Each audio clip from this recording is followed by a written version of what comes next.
Okay, moving on to जो है paraneoplastic syndromes, usually short note आता है इस पे। अगर एनाटॉमी थोड़ी बहुत याद आ रही हो तो सुपीरियर वेना कावा सिंड्रोम याद आ रहा होगा कि अगर कोई भी लंग का ट्यूमर एसवीसी पे प्रेस करता है तो वी हैव इफेक्ट्स लाइक कि वो जब हाथ उठाएगा तो वो उसका पूरा फेस जो है फ्लश हो जाएगा, एसवीसी सिंड्रोम होगा, फिर जो है कोलैटरल्स खुल जाएंगे। तो ये तो तुम एक्सप्लेन कर पा रहे हो क्योंकि उसकी एनाटॉमिकल पोजीशन वहां पर है उस ट्यूमर की। बट लेकिन बाकी जो जितने भी सिंड्रोम्स हैं जो उसकी ट्यूमर की एनाटॉमिकल पोजीशन, डिस्ट्रीब्यूशन या हार्मोन्स के कारण नहीं एक्सप्लेन कर पा रहे हो, all those come into paraneoplastic syndromes. Definition क्या है? Development of signs and symptoms that cannot be readily explained by anatomical distribution of tumor या फिर hormones of tumor tissue. कई बार क्या होता है, जो हमारा नॉर्मल टिश्यू रहता है वो जो है एक स्पेसिफिक हार्मोन रिलीज करवाता है, लेकिन after becoming a tumour it starts expressing more endocrine signals. That is the case here. तो इसमें एग्जांपल क्या है? एंडोक्राइनोपैथीज हो सकती है, वो नर्वन मसल में हुआ तो माइस्थेनिया ग्रेविस हो सकता है, ऑस्टियोमलेशिया हो सकता है। डर्मा में एकेंथोसिस नाइग्रिकैंस जो कि टाइप 1 डायबिटीज मेलाइटिस में देखने को मिलता है। वैस्कुलर में डीआईसी, वीनस थ्रोम्बोसिस, ये सब। फिर एक वेरी शॉर्ट नोट है अपना ट्यूमर लाइसिस सिंड्रोम। इसमें क्या होता है? This is caused by excessive destruction of cells, tumour cells specifically. ये किस किस में देखने में मिलता है? बर्किट्स में मिलेगा, ये एएलएल में मिलेगा, या सीएलएल में मिलेगा। Will read these again in hemat. तो इसमें क्या हो रहा है? A lot of cells are dying at the same time.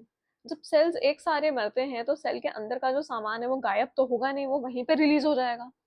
वो मरेगा तो सबसे ज्यादा जो है सेल के अंदर कौन सा पॉजिटिव आयन होता है? पोटेशियम, वो रिलीज हो जाएगा। हाइपरकलीमिया होगा, हाइपरकलीमिया से अरिथमिया हो सकता है। न्यूक्लिक एसिड बहुत ज्यादा रिलीज होगा, न्यूक्लिक एसिड जब ब्रेक डाउन होगा तो वो यूरिक एसिड बनाएगा। हाइपर यूरिसीमिया होगा जिसके कारण क्या हो सकता है? Acute renal failure. फिर सेल जो है अगेन बहुत ज्यादा फॉस्फेट भी रखता है तो हाइपर फॉस्फेटीमिया होगा। फॉस्फेट के कारण कैल्शियम का इम्बैलेंस हो जाएगा, अगेन अक्यूट रीनल फेलियर होगा।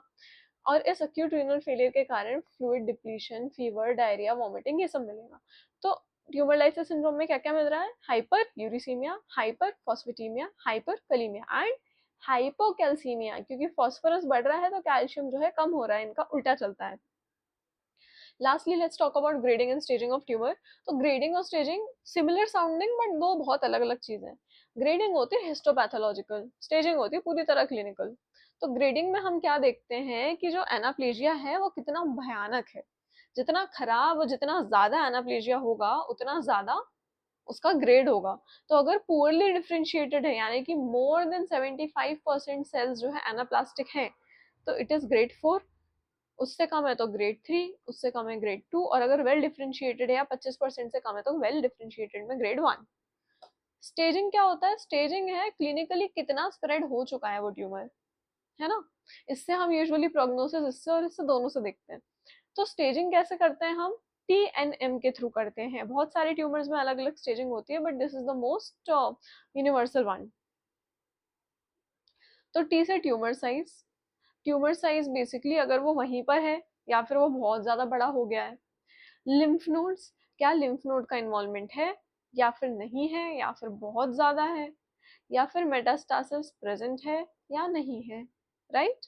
तो टीएनएम ग्रेडिंग के हिसाब से जैसे T1, N1, M0 ऐसे हम डिसाइड करते हैं ग्रेडिंग क्या है ट्यूमर की। Now last topic of this chapter which is lab diagnosis of tumour marker. तो लैब डायग्नोसिस आप कैसे कैसे कर सकते हो?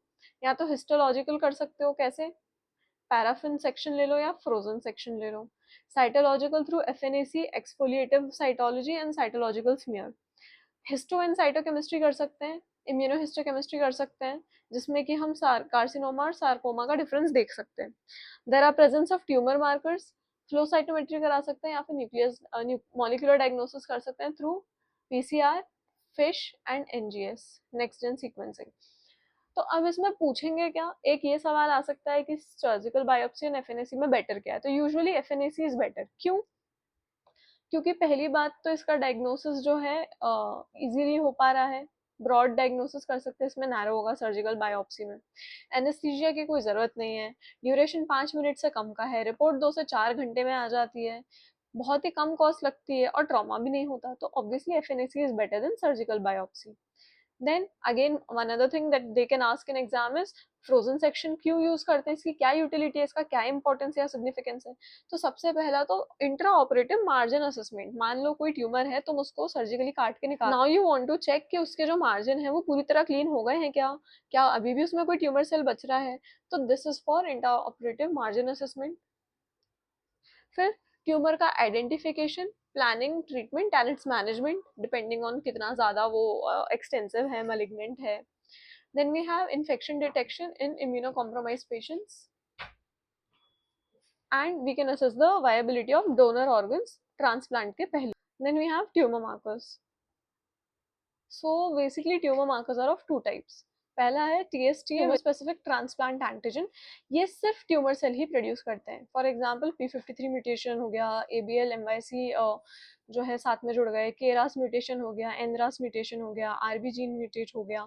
Then we have TATA, these are tumour associated transplant antigen, usually foetal cells और ट्यूमर सेल्स में प्रेजेंट रहता है। Usually what matters is its quantity कितनी है।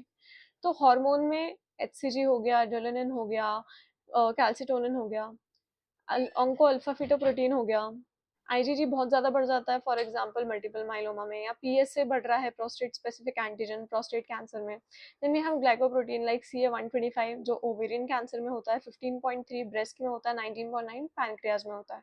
So this is all you need to write in your tumour markers.